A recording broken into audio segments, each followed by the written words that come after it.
இருட்டுக்குள்ளே தனித்து நின்றேன், பெண்மினி பூச்சிகள் மிதக்க விட்டாய், தனியறையில் அடைந்து விட்டேன், சிறகுகள் கொடுத்து என்னை பறக்க விட்டாய், அலைகள் அடித்து தொலைந்து விடும் தீவை போல மாட்டிக்கொண்டே,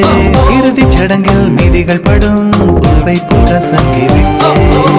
தெய்வம் பூமிக்கு வருவதில்லை, தாயை பதிலுக்கு அனுப்பி வைத்தான், தாயும் இங்கு எனக்கு இல்லை, எனக்கு ஒரு தாயை அவன் தோழியா என் காதலியா யாரடி என் கண்ணே, தோழியா என் காதலியா யாரடி என் கண்ணே, மடி மீது தூங்கச் சொல்கிறாய், தோள் மீது சாய்ந்து கொள்கிறாய், நெருங்கி வந்தால் நன்றி